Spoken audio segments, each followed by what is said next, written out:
Cool. Okay, so we are here with Deborah Pym, Nicola Hughes, and Angela Grimshaw, all part and parcel of the 8-week transformation course. Okay, guys, so what we're going to do is going to discuss, because people who are listening are people who are thinking about doing the course and have not yet decided. So we're going to tell them about the hard side of the course. Okay? Because all we do is glorify all the changes, all the results, everything good. And that is reality, but there's also another side to it. Okay? So, Deborah, what's the hardest part of the course for you? Getting up in the morning. Getting up in the morning? The early start. Yeah, the grind every day, just getting up that early. It's really, now we're week 6, it's really setting in that, I just want another half an hour. But, get up, get to the gym and get on with it. Yeah. I said at the start, I said, one of the hardest things to do is to get your arse out of bed at 6 a.m. every morning for 8 weeks. Especially when you're tired. You just don't want to get out of bed. Nicola, what about you? I think getting up in the morning the same, although that's doable.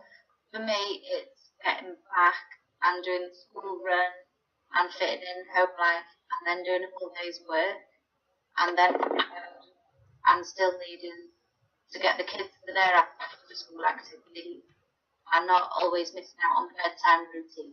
Yeah. So it's trying to find a happy medium. But that's it, isn't it? It's from the course onwards, past the course, you have to find a happy medium. At the moment, you're in 8 weeks, and you're a lot deeper than what you would do for your future, aren't you? You're not gonna sustain what you're doing now. It's just a big kickstart. Yeah. And I think that's what makes it easier. Is it's only for 8 weeks and you're on a bit of a countdown, like we're halfway through, or we're week 6 now, and it's doable then, isn't it? And I'm lucky to have had loads of family support. Yeah. And people have actually enjoyed helping to look after the kids, and I found it really enjoyable having time to myself, like on the weekend going paddleboarding, when we went up Snowdon. Normally, it revolves around the weekend, the kids, but it's been nice having time to do stuff for myself. So you mean you enjoyed palming your kids off? Yeah. But the thing is, it's a key thing. So many of you, and I deal with mums all the time, so many of you mums, you spend all your time looking after every other fucker, and you forget about you a little bit. And do you know what I mean? If you're not right and firing on all cylinders, how can you expect to look after other people? And how do you expect to, do you know what I mean, be a role model to them if you're not doing the things that you want to do as well? So, Ange. Posh voice, please. It's very similar to Nicola, in as much as it's fitting everything in. Yeah. You get as much as you possibly can out of the course, but then you've got husbands, partners, grandchildren, parents, friends, all that want a little bit of you during that time as well. Oh, aye. It's kind of, you just have to sort of park a lot of people up to one side for the 8 weeks. Yeah. It's just basically got to become selfish. Yeah. To a degree. Yeah. But the thing is you can't be a people pleaser for everything. One of the powers is saying no. We struggle as people to be able to say no because we don't want to upset people. We would rather put ourselves out and do what someone else wants rather than thinking, no, I'm going to do what I need to do. And I know, Ange, one of your goals was to say no to people. Yeah. Yeah, you just said yes to me. Yeah. Yeah, I do find it difficult to say no because you don't like to upset people, and then you get sort of caught up in it, and then you're doing stuff where you don't really want to be doing it. So yeah, it's a hard thing to do, to say no. Yeah. If you are that mind. Yeah. But like I said, what happens is that you keep, like, week by week, month by month, year by year, you find yourself, everyone's doing loads of stuff, and you've contributed to that, which obviously makes you feel good. But then you look at what you've actually done and your ownership of your own life and what you've done in the last year, and you look back and think, well, I helped him, I helped them, they did this, they did that. Okay, but what did you do? Do you know what I mean? And you get lost, and you spend so much time concentrating on other people, your kids, your partner, your work colleagues, people like that. And in the end, when you look at what you've done, the list isn't that big. So who's your biggest support on the course, Deborah? Because we know support is a massive, massive thing in this course. Yeah, it's Eleanor. Different course as well. Eleanor? Eleanor, yeah, definitely. All the stuff that you used to go through in the background, that we talk to each other all the time, message each other. There's always this, get your ass moving, get your stuff sorted. Yeah. We're doing this, we're doing that. It's constant. I don't think I would bond with other people in the course if I was on my own, but having her there is definitely. Yeah. So do you reckon that if I set you this course on your own, would you have done it? If it was just you? Yeah. Well, and now I've done it. I've discovered stuff about myself that I am stronger than I thought, and Yeah. I do have more push than I thought. So yeah, now I'm in it. Yes, I would, but beforehand, I'd have been really hesitant. Like, no, I can't do that. I'll be rubbish at that. Yeah. I'll need to train some more, go to the gym some more. And all that waiting, you wait until you're in the perfect condition, and that perfect condition never actually truly happens, and you end up missing out on an actual experience. Because you're waiting and waiting and waiting. It's like when people walk into the gym, they say to me, I'm not going to join the gym I'm not going to join in a class until I'm fit enough. I'm like, well, the classes are there to get you fit. What's your biggest support, Nick? Person. Anything? Yeah, I think Liz, because we joined at the same time. Yeah. I was going to join anyway, but she came with me when we came to look around the gym. Yeah. And joining somebody is quite motivating. But she is actually also my boss, and so she knows what I'm going through. Yeah.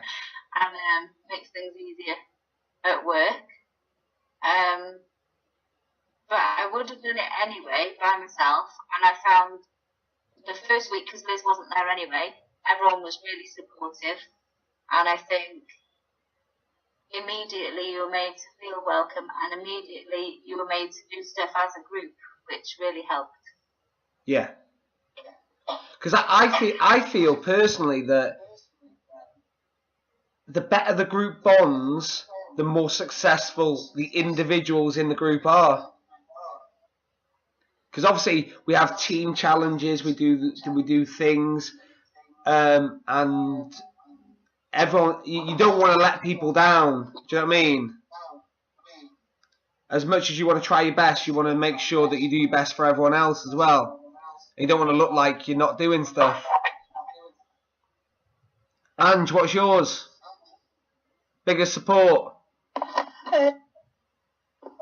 What's your biggest support? Well, in actual fact, mine is my husband at home. Because, there is you, but in actual fact, because I don't have to think about food. I don't have to think about cooking a meal for the family or anything like that. He does it all. He does all the cleaning and things like that. So I don't actually have to think. I can concentrate on myself. Yeah. So that's a massive thing for me, because I've got quite a busy job.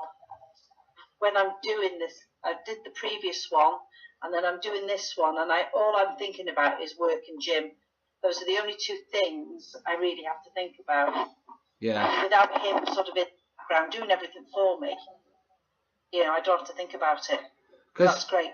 We've got dogs. I don't have to think about walking the dogs. We have 3 dogs.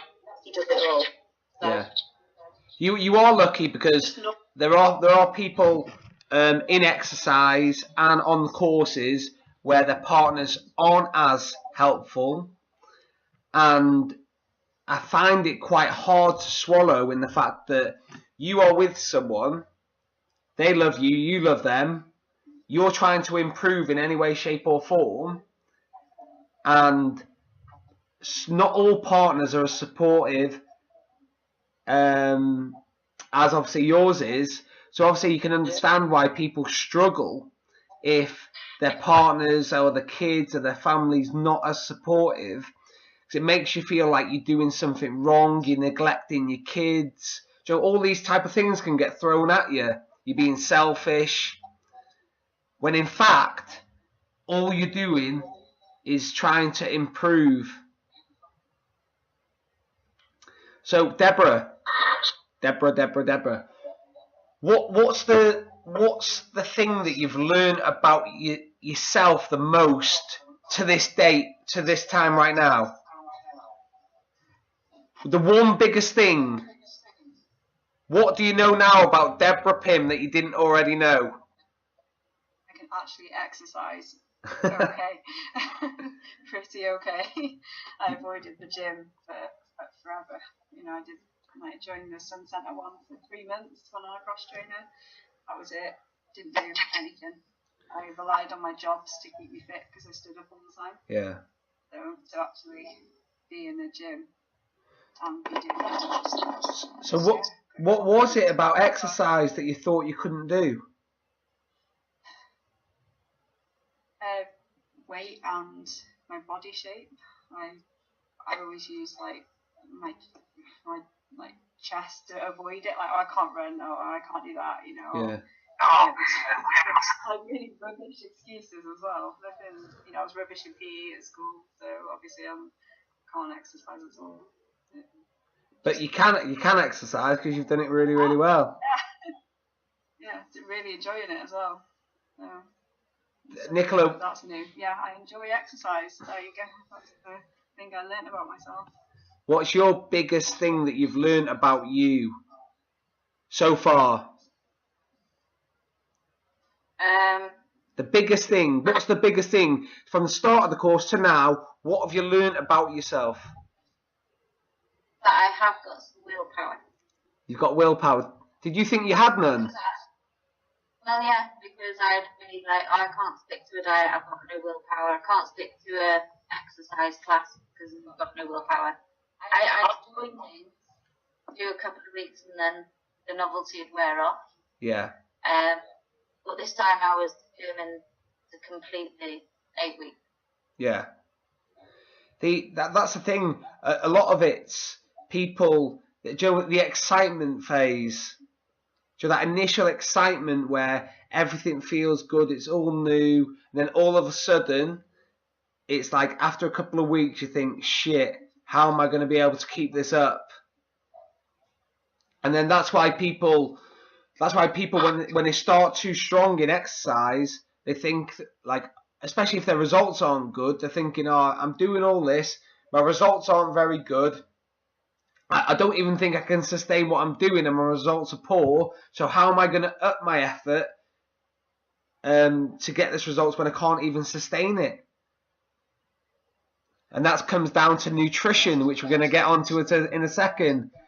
Ange, what's the biggest thing that you've learned about yourself in the last 10, 12 weeks? I've got staying power. I've never ever thought that I would finish the 8-week course and then want to do one straight away again. I just never thought I had it in me. The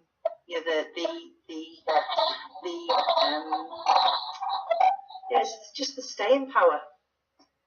And to be enjoying it as well, to want to do it, not just have to do it, to want to do it and enjoy doing it. Okay, where would you be in your life right now? Any one of you can answer this. Where would you be in your life right now? And what would you be doing if you didn't decide to go on the course? Deborah.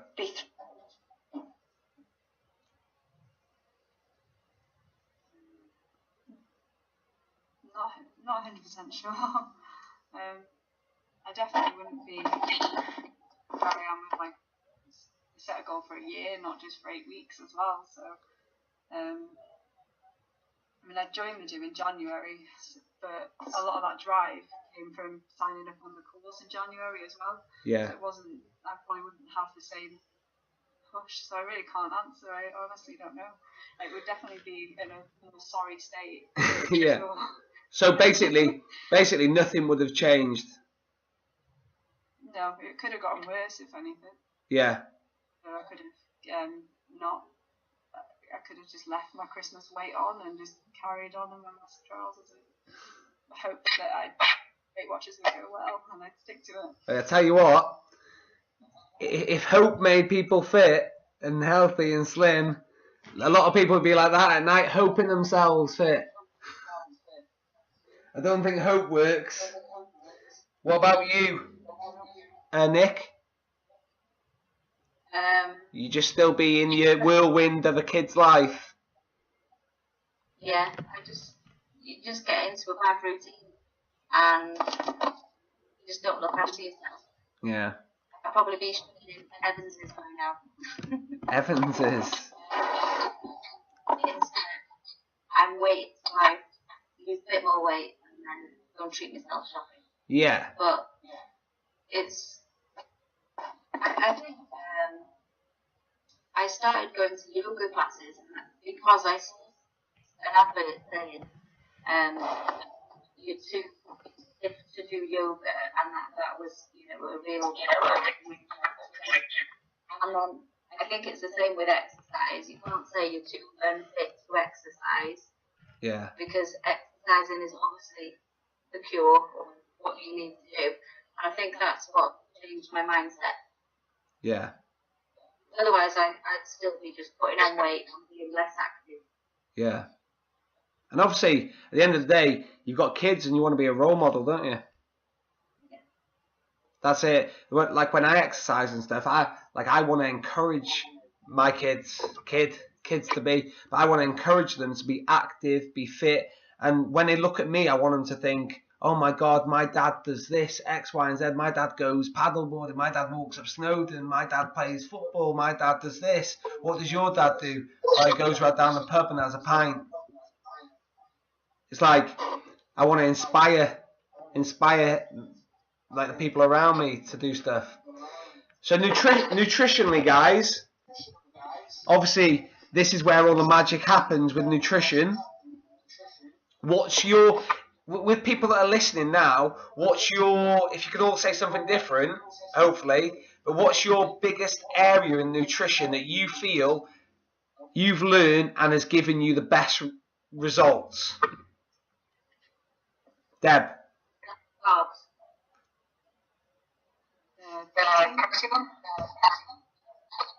Protein. Protein, not just having a diet full of carbohydrates. So you feel having a diet with high protein has made you produce better results. And what sort of protein have you started to include in your meals? Ate more rice, chicken. I didn't really eat meat before. You didn't eat meat? I did, it's just when I went out. You mean kebabs? Oh, I don't eat kebabs. No, but yeah, I'd done just the odd protein shakes and things. Yeah. Just things I would have thought, only bodybuilders have those, but if you just have it in moderation, it fills you up. Yeah. Protein, like you'll find out, protein fills you up for longer. It's per gram of protein, versus a gram of protein versus a gram of carbs, they've both got the same calories, but protein fills you up longer. That's why if you hit the two things, if you hit your calories and you hit your protein, everything else will fit into place. Nick? Yeah, less carbs Yeah. and more freshly prepared food rather than ready-made or processed or. So because you were that big, because you were quite busy, did you fall down the track of like ready meals and stuff like that? Yeah, or frozen stuff. The stuff that I didn't have a jar, but doing the course, I'm using the app on my phone as like showing me how much different sugars and stuff is in jars of food, you know, like the sauces. Yeah. And it's just learning new ways. And I suppose it's just being a bit more organised, but it's actually quite easy. Easier said than done. So we've got Deborah says hitting a protein. Nicola says low carbs, monitoring her food and being organised. And Angela, what about you? All of them. All of them. It is all about, because you've got to come away from all convenience foods.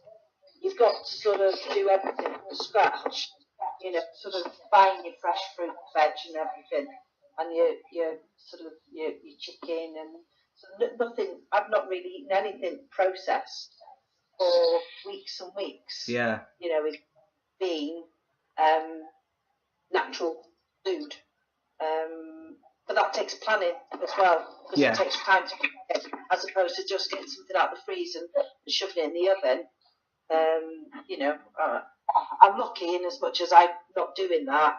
I do a menu for my week and then just pass it over to my husband and he cooks it for me. So it's Teamwork. great. So, you know, that's what I said. It's such a massive support because I'm constantly, because I'm not in the kitchen, I'm not tempted by anything else, really, because he's doing it all. Yeah. So, it's really. If it's out of sight, it's out of mind. Yeah. But the thing is, this is like a question, do you find eating healthy, is it more expensive than eating unhealthy? No. Deborah? Yeah, it's about the same. About the same? It's not, I'd say it's about not the same. bad. Nick? It's about the same. The shop is about the same. Yeah. And I probably save money with no takeaways. Yeah. Because people say to me, they say, eating healthy is expensive.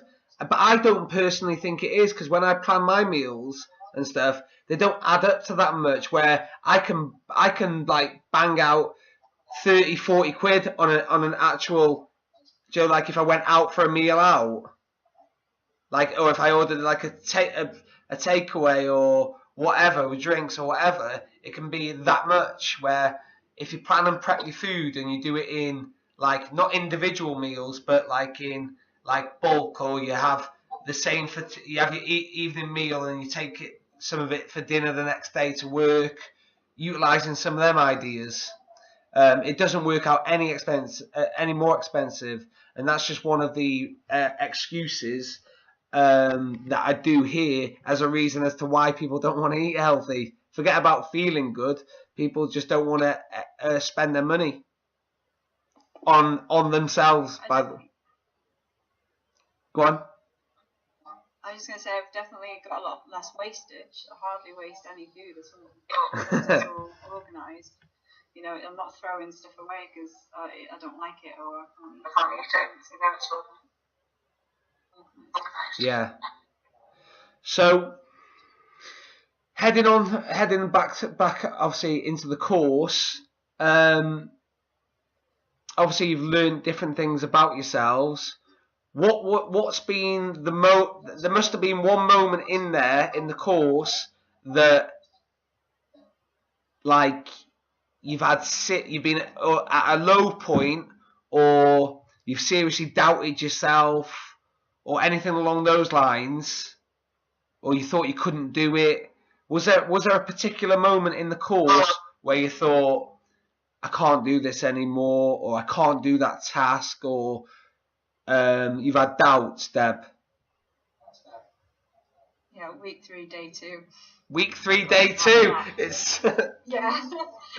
What was that? I just like that cardio. I think it was a cardio class, and I just got in that day and was like, oh my god. Like, I don't know. And it didn't help, like you saying that week 3 is the week everyone quits. And I got in the next day and I was like, oh, I bloody know why.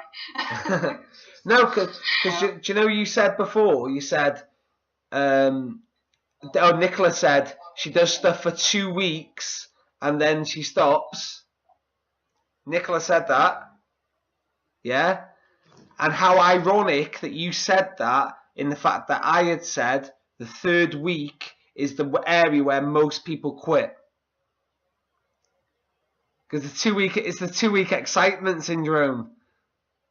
Week 3 is a killer. So you had a moment that you thought you were gonna like stop or something on week 3, and what did you say to yourself, or what did you do to overcome that? I was like, get on with it. And then the next day, it just got easier as the week went on. So it was more of a kick to myself. Yeah. And I didn't want to waste the opportunity. I Yeah. didn't wanna just give up so early. Do you know, that's why when you invest in yourself, you're more likely to stick it out. But there's a Navy SEAL saying that says, quit tomorrow. If you're going to quit tomorrow. And the reason behind that is because in the moment of today or now, you're very, like, people get emotional, they get het up, they get frustrated, but things are always better tomorrow. Do you know, after a sleep and you wake up and you feel more rational about things. So you should never like think in the moment, oh, that's it, I'm done, I'm dusted, I'm going. Rather think, right, just get through it and see how I feel tomorrow. Quit tomorrow, not today. But don't quit at all, really. Nick, has any been any moments for you?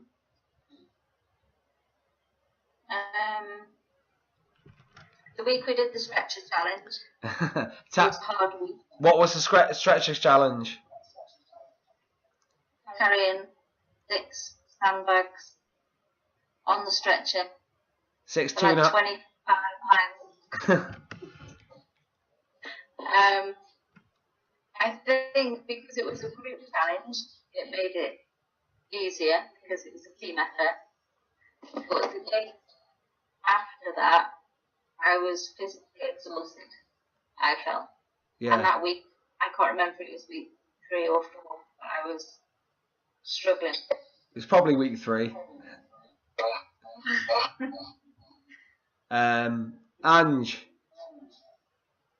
Mine was the stretcher exercise, because we'd done it on the previous course, but when we did it this time, it was a lot longer. We had to go one way, come back, and then go up to the events arena and back. My heart just fell through the floor, and my immediate thought was, there's no way I can do that. There's no way, because I remembered how I felt when I did it the first time, and I thought, there's no way on this earth I can do that. And I, as I was setting off, I felt so negative about it. But then, as we were sort of going along and sort of the team sort of spirit, I forgot all about it then. Yeah. And I just, in a bizarre way, I thoroughly enjoyed it. But my first 10 minutes, I just thought, I can't do this. There's no way I can do this. The thing is, the thing about your thoughts and everyone's thoughts and my thoughts is, there was zero evidence to say that you couldn't do that. You had no evidence, no previous failures, nothing to tell you that you couldn't do that task, yet you were thinking it. Yes. So you're making everything so much harder by telling yourself, I can't do it, it's going to be hard. When in fact, the last time you did it, you did it. Yeah. And the fact that you're with a team makes things a lot easier, and the fact that you broke it down into little bits. It's like when you think of goal setting, you can't think of the 12-month goal. It's got to be broken down into months, weeks, days. Because sometimes when you think of the bigger picture, it's just too scary. You think it can't be done. And like I said, it's like when you come to exercise and you come to a class and you do it for the first time and you think, God, there's no way I could do anything harder than that. And then we set something harder than that and you do it. Just every time you overcome these things, you're just growing stronger mentally. So that leads on to my last thing, guys. Is your 8-week journey more physical or mental? Deborah? Mental. Mental, like Definitely mental. Yeah. Mental. Because you can sleep, you can have a bath, you can eat to get your energy back. But if you don't want to do it, you're not going to get up. Yeah. Nick? Definitely. Is it a physical challenge or a mental challenge? More. Which one more? Physical. Physical? Yeah. What controls your body? I know it's mine, but I have this determination at this point in my life to do it, but physically, it has to be in a wheelchair.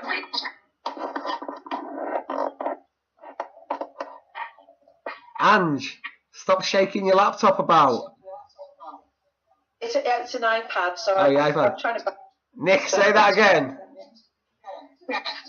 I think it's mental, mind over matter. No, not you, Ange. Nick. Sorry? Say it again, what you said. Oh, for me, it's more a physical challenge. Yeah. Because for me, at this point in my life, I've got the determination, the mental attitude to do it. I want to do it, but physically, it's been a massive change and a massive effort. Yeah. Ange? Mind over matter, really. It's the mental thing for me. Definitely. So you think the journey's mental, yeah? Yeah. Because that does control what you think about the exercise. You can keep telling yourself you can do it all the time. But as you said before, there's no evidence to say that you can't do it. It's just you thinking you can't do it. And it's kind of saying, have a go and do it. See how far you can do it. And then when you do, you're quite surprised really at how you have you've done. And then and because we do the fitness testing each week, that's a real test. I used to on the first course, first 5-6 weeks, I hated fitness testing because I just thought I can't do it because of the running bit. I can't do it. But now you sort of think, well, no, because you're not competing against the person next door to you. You're competing in your own head. Yeah. The one thing about the course is there's just massive accountability everywhere. Your attendance gets logged, your weight gets logged, your measurements gets logged, your actual involvement in challenges gets logged. Everything gets logged. There is nowhere you guys can hide. Your fitness testing gets logged. Everything. gets logged. And that's one of the differences between my course and everyone else's course, is the fact that of the logging and the accountability, the weighing, the measurement, everything's strict. We do it all the time, no matter what. It doesn't matter how you feel about it, we are doing it. So if someone was going to plan to do this course, what would be the one piece of advice that you'd give them, Deborah? Just one. Get on with it. Just do it. Get on with it. Get on with it. Nicola? Clear your calendar. Sort childcare. Yeah. Clear your calendar. But the reason why it is in depth and so on it is because any journey you need to get like the ball rolling. You need to see things happening. You need to see improvements. And for a lot of us, like turning up and doing 45 minutes to 50 minutes in the morning is just simply not going to produce a big enough result over 8 weeks to make people think I'm going to stick with this. So you got to hit it hard. Angela, what's the one thing for you? Family support. Family support. Borrow Angela's husband. Yeah. No. No. You keep him for yourself. Yeah. Okay. Yeah. Well, all three of you are doing great, and let's hope by week 8 or the end of this week we survive the weighted bag walk, and by week 8 you're happy with what you've got. Okay? Yeah. Thank you for helping me and giving your advice to other people who may be interested in the course. You can go and eat now, guys. Thank you. See you later. Bye.